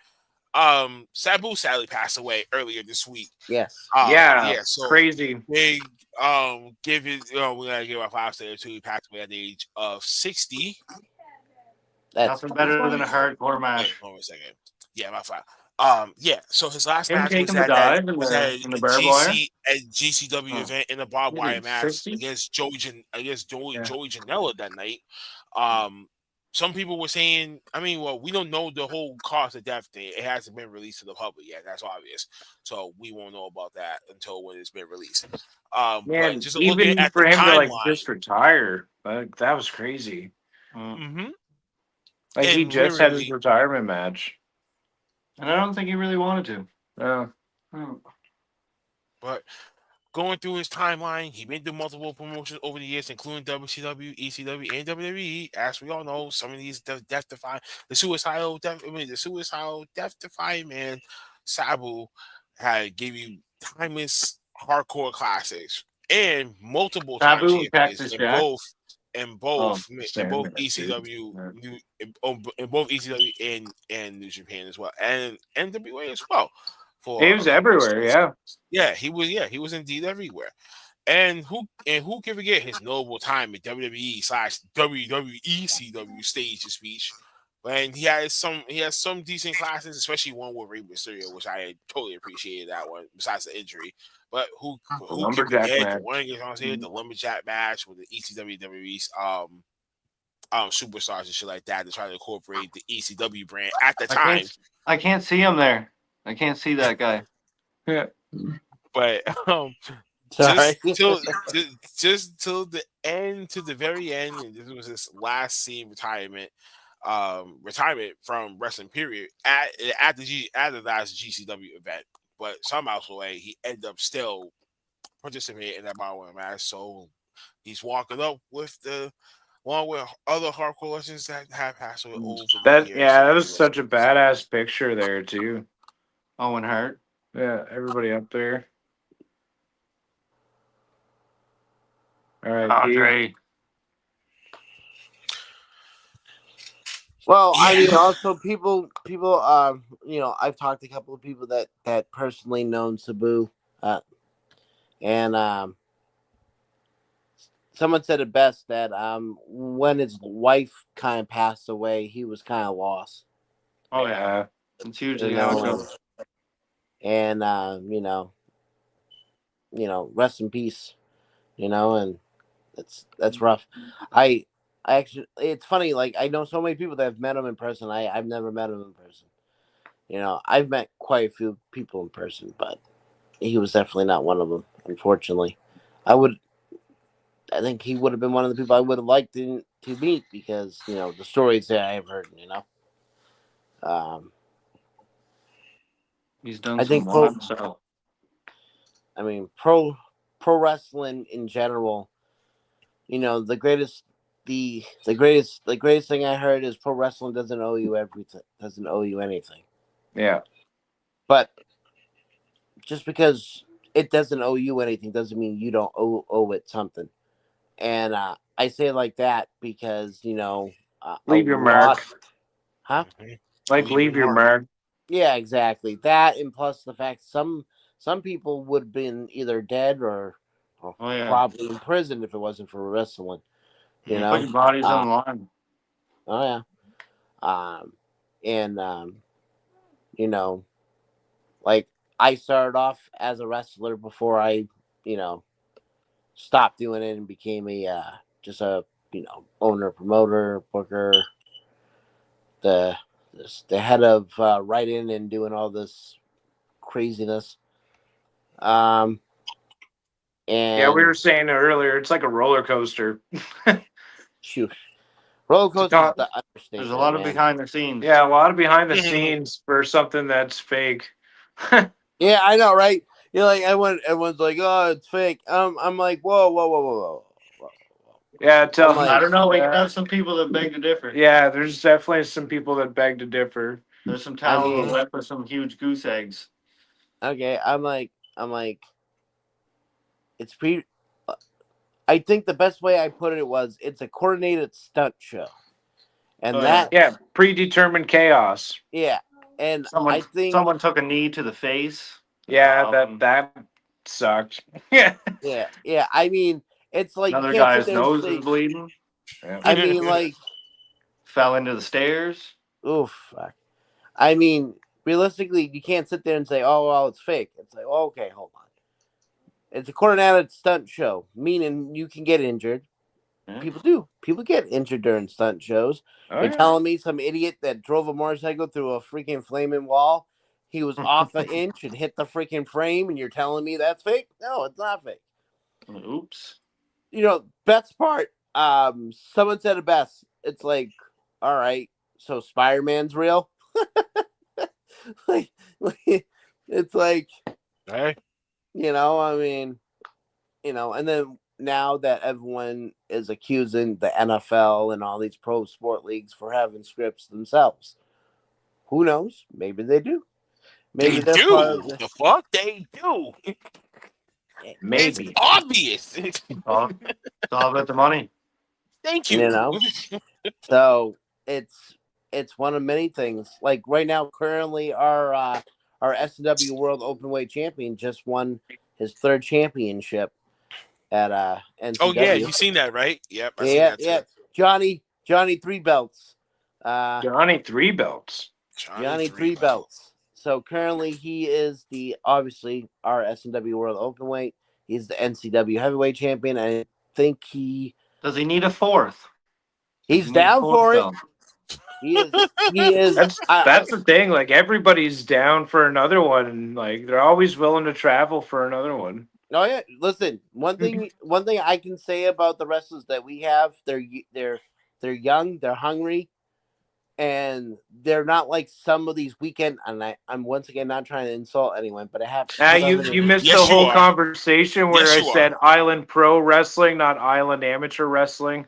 Yeah. So what baffles me is when I'm on Facebook and I read some of these wrestlers complaining about traveling less than oh man, that's too. I would like the best line I ever read was, "Oh man, I freaking wish I can go, but it's too far." I'm like, "Whoa, dude, what? It's too far? It's too far?" Like, I never heard. I never heard that before. I have, and this is one of the reasons why. And I'm saying this right now, and hopefully some wrestlers watch this. Do not think a promoter does not follow you on social media and read your asinine comments. If you as a wrestler is trying to make it into the business and actually make it into something, be very wary of what you say because they may not even want to. You're on the internet. Exactly. Yeah. I mean, for example, Nene Rebels from Puerto Rico. She is absolutely amazing. She will travel anywhere, any place, anytime. At one point, I think she did 3 shows in do not hold me to this, but I'm pretty sure she did it in one day because she was crazy. Just booking. But she made it in the PWI top woman. I think she was ranked 250. She is freaking amazing. Her tag team partner, Aries Perez, great young man. Another one, actually a friend of mine. He's also my co-host of Wrestling and a Movie podcast. Red Dog, another talented wrestler, who's our current S&W Infinite Plus champion. Dave, the technical alchemist himself, David Mercury, out of Florida. Like, dude, I can go to a list of wrestlers we have, a list of them who are about the road. They're about the drives. putting they're in about putting the in the miles. reps. Correct.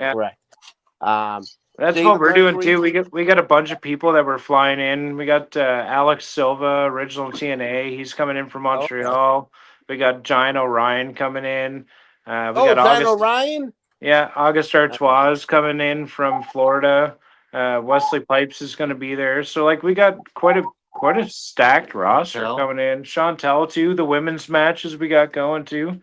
Oh, Chantel. Okay. Chantel and Danny Leo, and we got Karma Rain and Stormy Hale. So there's a couple of local maritime gals there too. Well, listen, if you guys ever want some S&W, guys, just let me and Shiz know. Hey, come on down to the East Coast. We're always welcome. This is what I'm saying. You gotta watch it on Twitch, man. Like we're gonna live stream all this stuff onto Twitch. Like there's some promos out there that don't like working with other promos, but we're always open. Yeah, man. Like We're here listen. We're here about the wrestling open. fans. We're here about the content. We're here about the relationship. promos. Yeah, and everything. About having a good time. If there's a happy fan leaving with a smile, telling a bunch of their friends. Exactly. That's great. We had set up a VIP section for our people too. Like we want to make sure that those VIP people are going home with a extra sense of like I spent my money quality. Like that's freaking amazing. You may get heckled. Yeah, you may get heckled, have your sign ripped up, or like get squirted with water or something. I don't know, but like have them right there live in the action, and then having a great commentator. Oh. Yeah, I mean, we have a Shout lot. out to Les Caliber. Yeah, shout out Les Caliber. He did a bang up job for our first event. I think he's still missing. Yeah, he like disappeared after the first event. What, really? Yeah, just like gone. So like we got him on a milk carton. Yeah, we got him on a milk carton. We're searching around for him. But honestly, God, we got him on a milk carton. It was great. But he did a stand-up job. He did a wicked job for like if you watch the videos on YouTube, he's doing all the commentary there. But like he literally disappeared and we can't get in touch with him. So we're bringing in Indy Baldref to do this special guest commentator for the second show here, Game On. Huh. Yeah, it'd be sweet to get Les back because he was like, well, obviously he's Les Caliper, right? Like that's his name that he's going with. So he's got like a alter ego thing, but like he was doing so great, and we're like, man, you should do all of our commentary, and he just like dipped. Yeah, he was like, yeah, no, guys.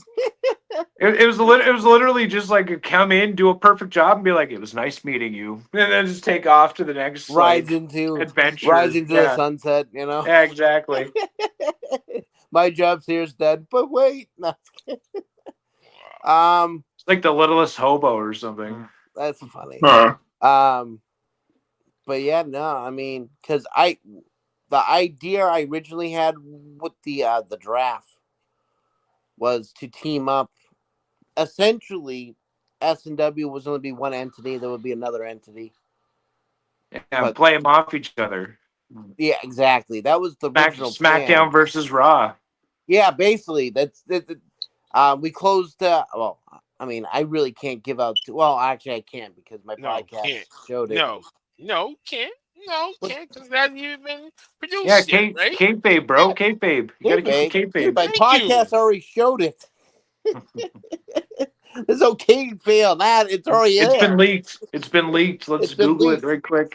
But someone leaked that shit, or someone put that shit down.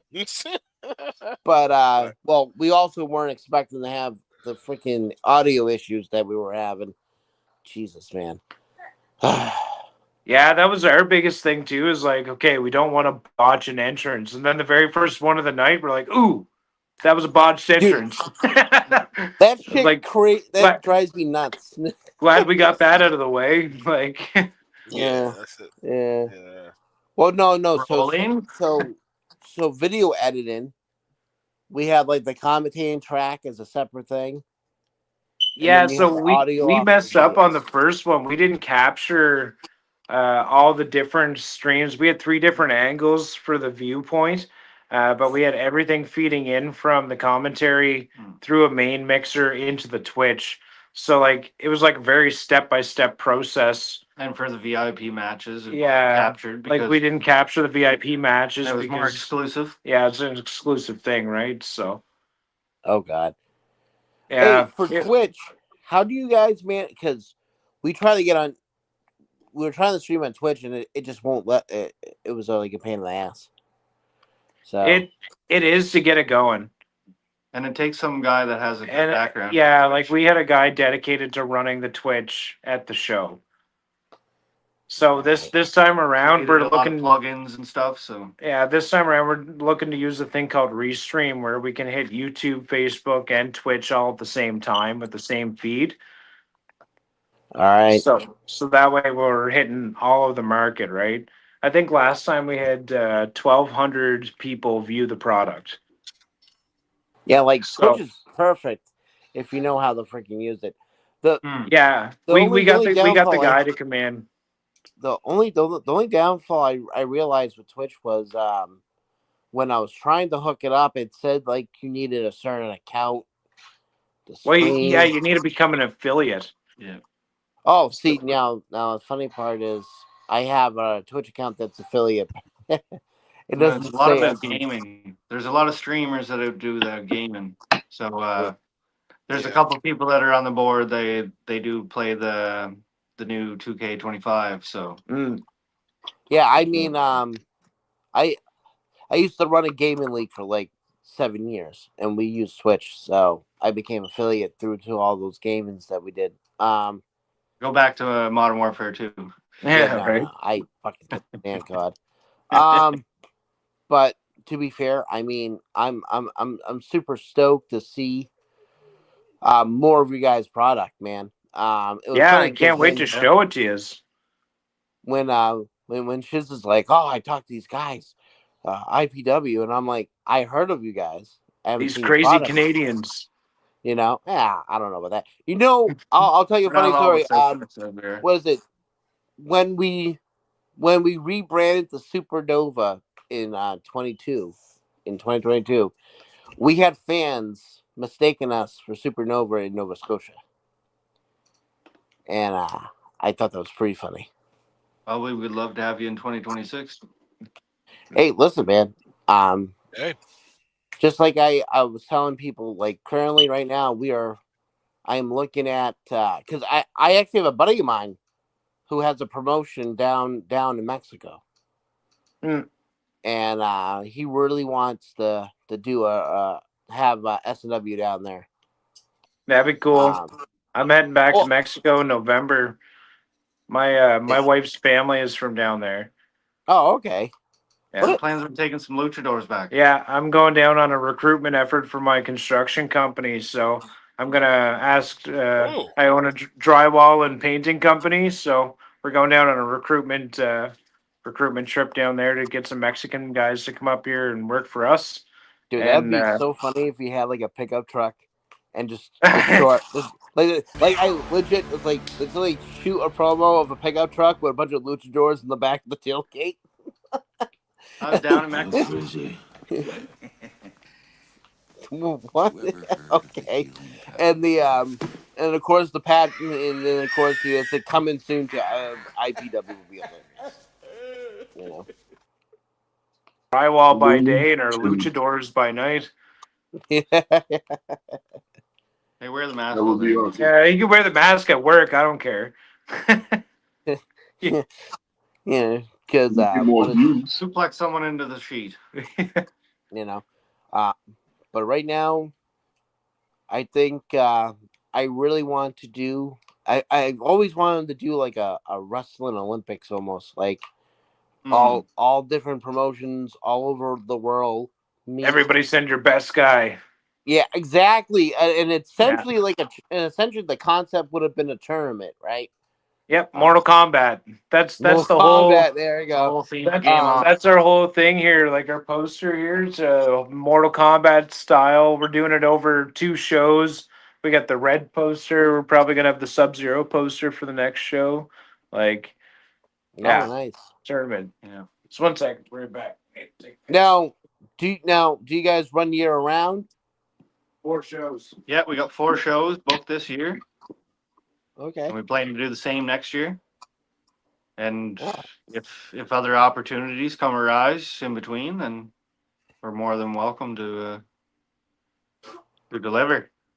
Yeah, I mean, we're probably gonna do a little bit more this year, I suppose. But that's just because we are just because don't deny that. because to be fair, doing the draft, we know that it would be a very stupid idea not to run more shows because of the draft concept. Like now we're kind of like stuck doing this, you know. so we can't like abort it, you know. I do know that I'm working on doing draft night 2 for next season, and if everything goes according to the plan, and if I can work out something, then I'm thinking about doing draft night in Florida. Yeah, which would be my target idea. Doesn't mean until it happen, but some nice palm trees. well, I actually think it would be kind of cool if you do it in Florida, right? You know, like be kind of cool. It'd be like, and plus be like a little vacation. Yeah, get out the shitty We have snowy. we have a guy from Florida, the Rio, the Raw, the Argus Artois. He's coming in, so Oh, nice. he cut an awesome promo in his nice little house in Florida. With his gorilla mask on. In the pool. In the pool. Underwater. Yeah. That was pretty cool. Yeah, I highly recommend looking to Aries Perez in the Nair Rebels. Even David Mercury. If you guys want to bring in people that are really, you know. Man, honestly, what we should do is after the podcast, maybe Blackheart, you got this, but like start a group chat. Yeah, definitely.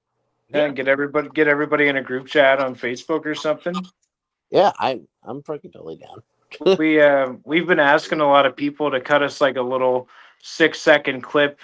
We're doing a podcast weekly, so we're just asking people to do like a little 6-second clip of like, hey, you're watching State of the Union podcast. It's Blackheart, and you're watching State of the Union podcast, right? Like just kind of like that.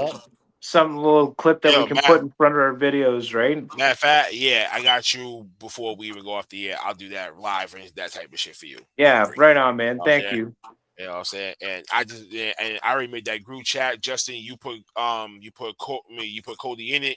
And yeah, 100%. Shit like that, whatever. Yeah, I mean our June 28th show is called Monsters in Montreal because we're teaming up with a wrestling promotion out of Connecticut called Kaiju Pro Wrestling. Okay. And then we have the Flying V. That's another wrestling promotion. They're champions. Will be on the show. Who also is a wrestler that wrestles for S&W. A handful of Torture Chamber Pro wrestlers will be on there as well. Nice. Because you know have to mix in those Canadians, man. You have to. Yeah, that's right. That's right. Canadians always put on a good fight. Also, I work with a lot of the AIWF guys, so yeah, they're good people. And Matt Creed and all those guys. Freaking Matt is, man, I love Matt. It's good to see that wrestling has people like him in wrestling. Oh yeah, shout out to the AIWF, man. Yeah, shout out for sure. I had them on last week. No, 2 weeks ago. Oh, okay, nice. Yeah, even better, man. Like, give that guy all the exposure for sure. He's doing a hell of a lot for wrestling. Hell yeah, man. He's a good dude, man. He's a great dude. Oh yeah, stand-up guy.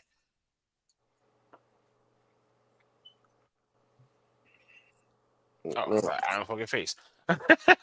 I got one more thing for y'all before we wrap this thing up. I know we went way off this fucking hedge. tribute to Sabu. We did that. But last but not least, we made this list of there's like a few articles from back in the day and like that type of shit. And just when the playoffs, the NBA playoffs just went off. Yes, I already know about my Celtics being out, but we're gonna make some fucking comparisons here. These the NBA and WWE comparisons and shit like that. So throughout over the years, there's been comparisons of alter egos, characters, and that type of stuff. And the NBA slowly over time became like a character-based thing. So we're going to see if this actually comes forward. Austin comparison to the Michael Jordan, the Rock to the late Kobe Bryant. Bret Hart can be compared to Larry Bird, Shawn Michaels, Magic Johnson. Ooh, maybe the Undertaker, Kareem Abdul-Jabbar. Hogan, Bill Russell. No, no. I gotta question this one. Kurt Angle and Tim Duncan. Andre Giant and Wilt Chamberlain. Yeah. Sting and Damian Lillard. No. Oh, Joel Embiid and Triple H. I can kind of see that. Ben Simmons and Lex Luger. Wow. Yeah, that's pretty weak. CM Punk and Kyrie Irving. Kane and Kawhi Leonard. Yeah, I can see it. Rey Mysterio and Steph Curry. Yeah. Bam Bam Bigelow and the Joker. What? Dante Martin and Zach compared to Zach LaVine. Randy Orton and oh my God, KD. Seriously? Oh, and Bray Wyatt. Damn. Yeah, I can see it. Yeah, for sure. LeBron and Cena. Sure. Can't see me. Can't see him. Oh, fuck me. Did you agree? Did you agree with? Do you agree with this shit? Get over there. Lay down. Yo, what was that called again? The misfortunes of a wrestler? What was your question, Fast? I said, what was that slide called? Turn on the fan. The NBA and NBA and wrestling comparisons. I don't. Cena and LeBron, maybe. I don't know. Freaking. I don't know. That's wild. Hulk Hogan was a little bit funny. Yeah, the whole Hogan one. I know. I gotta question that one too. Like, what the fuck? Whoever made that list? Nah. HBK and Magic. Andre.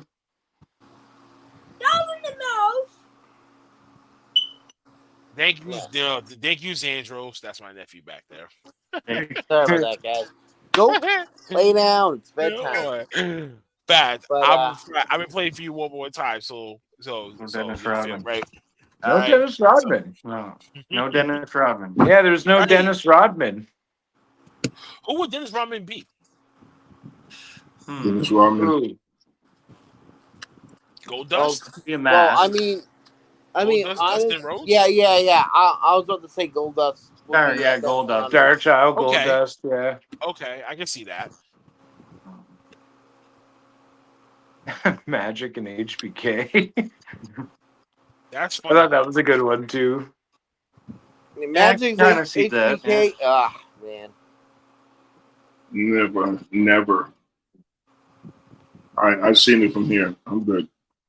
Olympics. You see what I'm talking about, Fast, right? Yeah, I'm good. Okay. Good Yeah. timing, Sting and Damian Lillard. Joel Embiid and Triple H. Lex Luger and Ben Simmons. I can never see that. CM Punk and Kyrie Irving. That was kind of questionable. This Kane and Kawhi Leonard. I don't know. Rey Mysterio and Steph Curry. Yeah, I can see that comparison. Bam Bam Bigelow and Jokic. Dante Martin and Zach LaVine. Shaquille O'Neal and Bam Bam would make more sense. Randy Orton and KD. Kevin Love, Bray Wyatt. He's not going to sleep. John Cena and LeBron James.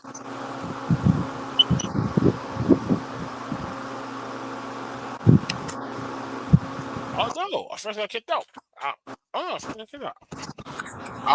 don't know what happened with that, but Yeah, they actually got disconnected. yeah, But Adam. Yeah, Adam, you just came. Man, you just came in and kicked down the back door. But well, hold on, man. Let me wrap this up though. But yeah, folks, shit. Next week is gonna be a loaded with a bunch of shit. It's a lot of shit that's going on next week. Season finale week next week. That's when we'll be calling it a wrap from us, which is going to chill and fall back, relax. I mean, we got this bunch of shit next week from TNA, fucking now Saturday night main event. I totally forgot that was Saturday. Now it's Sunday. That fucking WWE, NXT Battleground and fucking AEW's Double or Nothing. It's the same night. And I was like, oh shit, hey, it's mad shit for Memorial Weekend next week. So get break stuff for that. Season finale for us next week, 11 p.m. The girls will be on tomorrow, 4:00, with special guests Denise, Sarah, and Mitch of the Queens of the Ring podcast. They're going to be special guests tomorrow at 4 p.m. And the Wrestling Asylum, the John Stewart of our wrestling industry, Mr. Eric. Mr. Eric. All right, guys. You guys have a good night. As I'm wrapping this up, Adam, give them your plugins and shit before you walk out of here real quick. SW the podcast. Obviously, we're on Facebook at facebook.com/SNova Wrestling for SW. Also, a movie and wrestling on YouTube at the Movie Club, and then SW TV. And also on YouTube. Prediction King Hitman. You guys have a good one. I might talk to you later. You're muted. Oh, sorry. Muted. Okay. Yeah, my nephew's up. I just want to thank everybody for tuning in. Shout out to IPW. I was looking at their Fatal Forward match. It was pretty decent. I like the production. It's really good. I see what they were talking about. They continue to look more into it. Shout out to Adam for popping in and Ryan the Riot for being on his first show. Shout out to you, shit. It's always a good time to be on the Miss you too, big dog. Yeah, man. Shout out to those that popped in, man. Make sure you tell your loved ones that you love them, man. You know what I'm saying? No. Because you never know, tomorrow's not promised. Other than that, stay yourself.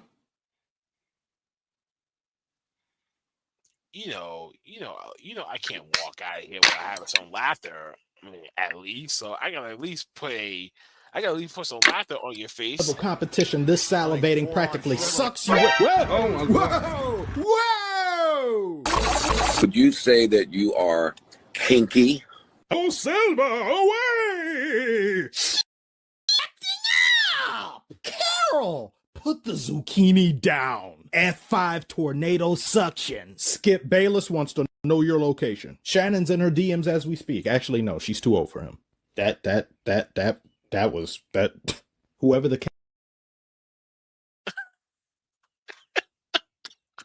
The crazy thing about that, bro, like it's as good as it looks. We don't get one as men, unless she's a real freak. She's not doing that on a real nigga. Like mouth-watering competition. This salivating practically sucks you. Whoa! That type of freak? Yeah. Mouth-watering competition. You can almost taste its splendor. High-level competition. This salivating practically sucks you. Whoa! Would you say that you are kinky? Hi-ho, Silva, away! She's acting up! Carol, put the zucchini down. F5 tornado suction. Skip Bayless wants to know your location. Shannon's in her DMs as we speak. Actually, no, she's too old for him. Whoever the cameraman was needs to be investigated. On that note, we're done. Have a good night. We out. I eat down Joe notes like a Mac to the screen. Last week in wrestling, we keep it mean. POG mob riding high, that's the dream. After dark wrestling, every hear the fans scream. Step in the ring, welcome to the scene. Die hard fans, we discuss everything. From the top ropes, we spitting fire in the booth. OTTR, POG mob, are you the truth?